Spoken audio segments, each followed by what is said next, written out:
யூகேனுடைய immigration மற்றும் asylum தொடர்பான ஒரு பில் இன்றைய நாள் ஹவுஸ் ஆஃப் கமன்ஸில் சமர்ப்பிக்கப்பட இருக்கிறது. பிரித்தானிய பிரதமராக வருவதற்காக இருக்கின்ற ஆண்டி பர்னமினுடைய மேற்பார்வையின் கீழே பல மாற்றங்கள் பிரித்தானியாவில் கொண்டு வரதுக்கான ஒரு முயற்சியாக இந்த விடயங்கள் சமர்ப்பிக்கப்பட இருக்கு.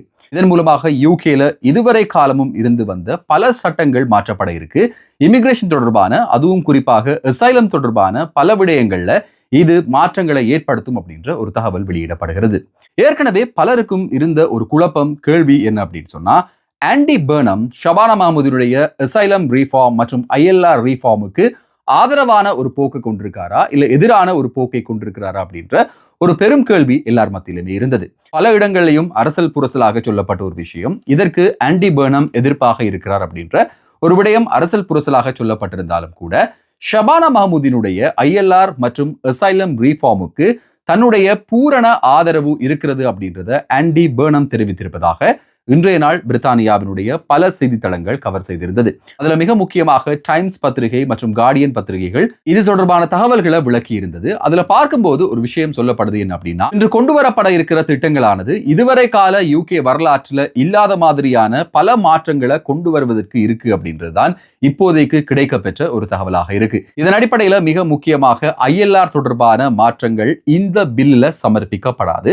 இருந்தாலும் இந்த ILR தொடர்பான மாற்றங்களுக்கு லேபர் அரசாங்கத்தினுடைய 80க்கும் மேற்பட்ட எம்பிக்கள் ஒரு கடிதத்தை ஆண்டி பர்னமுக்கு எழுதியிருக்கிறாங்க அப்படின்றதும் இதுல மிக முக்கியமாக கவனிக்கப்பட வேண்டிய ஒரு விடயமாக இருக்கிறது. இன்று காலை இந்த ILR சம்பந்தமான மிக முக்கியமான ஒரு தகவலை டைம்ஸ் பத்திரிகை வெளியிட்டிருந்தது. இந்த பத்திரிகையினுடைய தரவுகளுக்கு அமைவாக ஏற்கனவே அறிவிக்கப்பட்டது போல ILR 5 ஆண்டுகள்ல இருந்து 10 ஆண்டுகளாக உள்ளே இருக்கிறவங்களுக்கு வராது. ஆனால் இவர்களுடைய பெனிஃபிட் ஆக்சஸ் நிறுத்தப்படும். அதற்கான பரிசீலனைகள்ல இப்போது அரசாங்கமும் ஹோம் ஆபீஸும் ஈடுபட்டு வருகிறது என்கிற ஒரு தகவலை டைம்ஸ் பத்திரிகை வெளியிட்டிருந்தது. டைம்ஸ் பத்திரிகையை தொடர்ந்து கார்டியன் பத்திரிகையும் இதே ஒரு செய்தியை வெளியிட்டிருக்காங்க. ILRல கொண்டு வரப்பட இருந்த மாற்றங்கள் ஏற்கனவே யூகேல இருக்கிறவங்களை வெகுவாக பாதிக்கும் அப்படின்ற காரணத்தினாலும், தொடர்ச்சியான அழுத்தம் அரசாங்கத்தின் மீது பிரயோகிக்கப்படுகிறது அப்படின்ற காரணத்தினாலும் இந்த ILRல இப்போதைக்கு எந்த விதமான மாற்றங்களும் கொண்டு வராம இந்த கன்சல்டேஷனுடைய முடிவாக இது வெளியிடப்பட்டு இவர்களுக்கான பெனிஃபிட்கள் நிறுத்தப்பட போகிறது. அதற்கான ஆலோசனைகள்ல தான் இப்போ அரசாங்கம் ஈடுபட்டு வருகிறது அப்படின்ற ஒரு விஷயம் சொல்லப்படுது. இதுல நடைமுறை சிக்கலாக நிறைய விஷயங்கள் இருக்கு. இப்போ வரையில ILRக்கு பிறகு ஒரு வருடத்துல யூகேனுடைய சிட்டிசன்ஷிப் எடுக்கக்கூடிய மாதிரி இருக்கும். சோ ஒரு வருடம் மட்டும்தான் இந்த பெனிஃபிட்டுக்கான ரெஸ்ட்ரிக்ஷன் இருக்குமா, சிட்டிசன்ஷிப் எடுத்தவங்களுக்கு எப்படியான ரெஸ்ட்ரிக்ஷன்ஸ் இருக்கும் அப்படின்ற விஷயங்கள் குறித்து தீவிரமாக இப்போது அரசாங்கம் ஆலோசனை செய்து வருகிறது. யூகேனுடைய பெனிஃபிட் அப்படின்னு பார்க்கும்போது, இந்த நாட்டில் நிரந்தரமாக இருக்கக்கூடியவங்களுக்கு ஒரு சிக்கல்கள் ஏற்படும் போது, உதாரணமாக அவங்களுக்கு வேலை போனாலோ இல்ல அவங்களுக்கு ஒரு டிசேபிலிட்டி ஏற்பட்டாலோ, அவர்களுடைய இந்த சிங்கிள் பேரண்டாக இருக்கக்கூடிய நிலைமைகள் அல்லது பிள்ளைகளுக்கான பெனிஃபிட்ஸ் அல்லது குறைந்த வருமானம் கொண்ட குடும்பங்களுடைய பிள்ளைகள், இப்படியான பல வகையில இந்த பெனிஃபிட்ஸ் இருக்கு. இப்படி இருக்கும்போது நிரந்தரமாக யூகேனுடைய வதிவிடத்தை வைத்திருக்கிற ஒருவருக்கு ஒரு சிக்கல் ஏற்படும் போது அவருக்கான ஹவுசிங் பெனிஃபிட்ஸ் மறுக்கப்பட்டு இவர் வீதியில விடப்படுவாரா, அவருக்கு என்ன ஒரு ஆலோசனை அல்லது அவருக்கு என்ன மாற்று வழிகளை இந்த அரசாங்கம் வைத்திருக்கிறது? பெனிஃபிட் அப்படின்றது எந்த நேரமுமே பொய்யான விதத்தில் கிளைம் பண்ற ஒரு விஷயம் கிடையாது. தேவையுடையவர்களுக்கு தேவையான நேரத்தில் கொடுக்கப்படுற ஒரு விடயம் தான் இந்த வெல்ஃபேராக, இந்த பெனிஃபிட்டாக இந்த நாட்டில் இருக்கு. அப்படி இருக்கும்போது இதனை ரெஸ்ட்ரிக்ட் பண்ணும்போது உரியவர்களுக்கு தேவைகள் உண்மையாவே ஏற்படும் போது, ஒரு விபத்துல அவர்கள் டிசேபிள் ஆகும் போதோ, அவர்களுக்கு ஒரு வேலை போகும் போதோ, இல்ல அவர்களுடைய பிள்ளைகளை பராமரிக்க முடியாத ஒரு சூழ்நிலை வரும்போதோ, அவர்கள் ஹோம்லெஸ் ஆகும் போதோ இவர்களுக்கு பெனிஃபிட் தர முடியாது அப்படின்னு சொல்றது மூலமாக அரசாங்கம் இவர்களை என்ன செய்யும்? டிபோர்ட் செய்யுமா, இல்ல அவங்களுடைய சிட்டிசன்ஷிப்புக்கு அது ஒரு எதிரான விடயமாக மாறுமா? எப்படி ஸ்கில் ஒர்க்கர் விசாவில் இருக்கும்போது பெனிஃபிட்ஸ் எடுத்திருந்தா ILRக்கு போக முடியாதோ, அதே மாதிரி சிட்டிசன்ஷிப்புக்கு போகும்போது ILRல இருந்து எடுத்த பெனிஃபிட்கள் ஒரு தாக்கத்தை செலுத்தும் அப்படின்ற பல கேள்விகள் இதுக்குள்ள இருக்கு. இதற்கு மத்தியில ஏற்கனவே கன்சல்டேஷன்ல பல பேர் சொல்லி இருந்த ஒரு விஷயம் என்ன அப்படின்னா, இந்த ILR கொடுத்துருங்க, எங்களுக்கு அந்த ILR வந்ததுக்கு பிறகு கிடைக்கக்கூடிய பெனிஃபிட்ஸை நிறுத்துங்க அப்படின்றத ஏகோபித்த கருத்தாக எல்லாருமே சொல்லி இருந்தாங்க.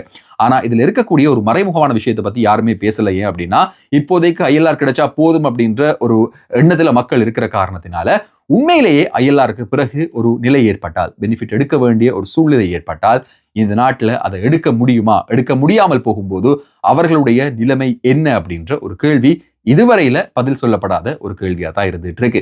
அசைலம் தொடர்பான மாற்றங்கள் அப்படின்னும் போது அசைலம்ல மிக முக்கியமாக ஆர்டிகல் 8 கேள்விக்குட்படுத்தப்படுகிறது.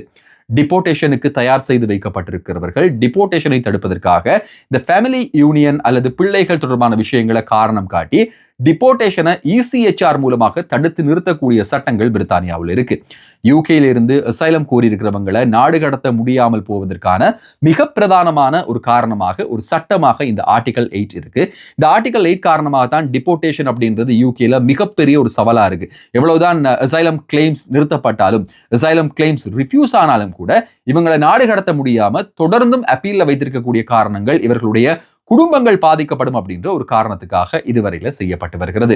இனிவரும் காலங்கள்ல இந்த ஆர்டிகல் 8ல மாற்றங்கள் ஏற்படுத்தப்பட்டு எந்த காரணமும் சொல்லாமல் இவர்களை வெளிநாடுகளுக்கு, அதாவது அவர்களுடைய நாடுகளுக்கு நாடு கடத்துவதற்கான அசைலம் ரிஃப்யூஸ் ஆகும் பட்சத்தில் நாடு கடத்துவதற்கான ஏற்பாடுகள் செய்யப்பட இருக்கு அப்படின்றதான் அசைலம்ல கொண்டு வரப்பட இருக்கிற மிக முக்கியமான விடயங்கள். ஏற்கனவே ILR பற்றி நம்ம சொல்லும் போது உள்ள இருக்கிறவங்களுக்கு இந்த ILRல மாற்றங்கள் கொண்டு வரக்கூடாது, பெனிஃபிட்ஸ் நிறுத்தணும் அப்படின்ற ஒரு போக்கு ஆன்டி பர்னாமுக்கு இருக்கு அப்படின்னு சொல்லியிருந்தோம். அப்படி இருந்தாலும் அசைலம் ரிஃபார்ம் அப்படின்னு பார்க்கும்போது ஷபானா மஹமூதினுடைய அசைலம் ரிஃபார்ம் திட்டத்திற்கு தன்னுடைய பூரண ஆதரவை ஆன்டி பர்னாம் கொடுக்கிறார் அப்படின்றதுதான் இதுவரையில கிடைக்கப்பெற்ற ஒரு தகவலாக இருக்கு. இதே நேரம் அசைலம் அப்பீல் பாடி அப்படின்ற ஒரு பாடி அறிமுகப்படுத்தப்பட போகிறது. இதுவரை காலமும் பல கேஸ்கள் பெண்டிங்ல இருக்கு. அசைலம் அப்பீலுக்கே நீண்ட காலம் எடுக்குது, வருடக்கணக்கில் ஆகுது அப்படின்ற காரணத்தினால அசைலம் அப்பீல்களுக்கான தனித்தனியான அமைப்புகளை உருவாக்கி இந்த அமைப்புகள் மூலமாக அசைலம் ரிஃப்யூஸ் கேஸ்கள் அப்பீல் செய்யப்படும் போது அந்த அப்பீல்களை துரிதப்படுத்தும் ஒரு நடவடிக்கையும் யூகேனுடைய அரசாங்கத்தால் எடுக்கப்பட இருக்கு. இதுவும் மிக முக்கியமாக இந்த அசைலம் பில்ல சொல்லப்பட இருக்கு. இன்றைய நாள் இது கையளிக்கப்பட இருக்கு. அதற்கு பிறகு எதிர்வரும் வாரம் அளவுல இது சட்டப்பூர்வமாக பிரித்தானியாவில் வரும். இதுவரை காலமும் இல்லாத அளவுக்கு அசைலம் கோரிக்கையாளர்களுக்கான புதிய திட்டங்களை எதிர்வரும் வாரங்களில் அறியக்கூடியதாக இருக்கும். அந்த மாற்றங்கள் என்ன அப்படின்றத உடனுக்குடன் நம்ம சேனல் நீங்க வளமையை போலவே பார்க்கக்கூடியதாக இருக்கும். எது எப்படி இருந்தாலும் இந்த ஆர்டிகல் 8 மிக முக்கியமான ஒன்றாக கருதப்படுகிறது. ஃபேமிலி காரணமாக டிபோர்டேஷனை தடுக்க முடியாத வகையில சட்டங்கள் மாற்றி அமைக்கப்பட இருக்கிறது. இதற்காக ECHR உடன் ஒப்பந்தங்களையும் பிரித்தானிய அரசாங்கம் ஆலோசித்து வருகிறது அப்படின்றதும் மேலதிக தகவலாக வெளியிடப்படுகிறது. பிரித்தானியாவில் வெப்பநிலை அப்படின்றது 1976ஆம் ஆண்டு தொடர்ச்சியாக 14 நாட்களுக்கு 30 பாகை செல்சியஸுக்கு மேலாக இருந்தது. அப்படி இருந்த போது 1976 தான் இதுவரை காலமும் ஒரு ரெஃபரன்ஸ் பாயிண்டாக பார்க்கப்பட்டது. எவ்வளவு தூரம் இந்த சம்மர் இருக்கு, இந்த சம்மரினுடைய தாக்கம் எப்படி இருக்கு அப்படின்ற விஷயங்கள் இந்த 1976ஆம் ஆண்டோடு தான் ஒப்பிடப்பட்டது. 2026ஆம் ஆண்டு கிட்டத்தட்ட 50 ஆண்டுகள் கழித்து இப்போது 15வது நாளாக பிரித்தானியாவில் 30 பாகை செல்சியஸிற்கும் மேற்பட்ட வெப்பநிலை பதிவாகி இருக்கு அப்படின்றது யூனிவர்சிட்டி ஆஃப் ரெடிங்கினுடைய ஒரு தகவலாக வெளியிடப்பட்டிருக்கிறது. இதுவரை காலமும் 1976ஆம் ஆண்டு ரெஃபரன்ஸ் பாயிண்டாக எடுக்கப்பட்டது. இனி வரும் காலங்களில் 2026 ரெஃபரன்ஸ் பாயிண்டாக எடுக்கப்படும். அதே நேரம் இன்னும் பல நாட்கள் இந்த சம்மர் முடிகிறதுக்கு இருக்கு அப்படின்றதுனால இந்த சம்மர் முடியும் போது இந்த ரெக்கார்ட்ஸ் இன்னும் உச்சத்தை தொடலாம் அப்படின்ற ஒரு எதிர்பார்ப்பும் பொதுவாக நிலவுகிறது. அதிகப்படியான வெப்பநிலை காரணமாக பலர் உயிரிழந்திருக்கிறார்கள். இன்றைய தகவல்களின்படி 2500க்கும் மேற்பட்டவர்கள் பிரித்தானியாவில் இந்த காலநிலை மாற்றத்தால் உயிரிழந்திருக்கிறார்கள் அப்படின்ற ஒரு தகவல் வெளியிடப்பட்டிருக்கு. இந்த 2500 அப்படின்ற நம்பர் கேள்விக்குட்படுத்தப்பட்டிருக்கு. இது எந்த அளவுல சாத்தியமானது, ஏற்கனவே நோய்வாய்ப்பட்டவர்களும் இந்த கணக்குக்குள்ள வாராங்களா அப்படின்ற கேள்விகள் ஒரு பக்கம் கேட்கப்பட்டாலும் கூட கடந்த காலங்களோடு ஒப்பிடும்போது பிரித்தானியாவில் வெப்பநிலை காரணமாக இந்த ஆண்டு உயிரிழந்தவர்களுடைய எண்ணிக்கையும் பாதிக்கப்பட்டவர்களுடைய எண்ணிக்கையும் ரொம்பவே அதிகரிச்சிருக்கிறது.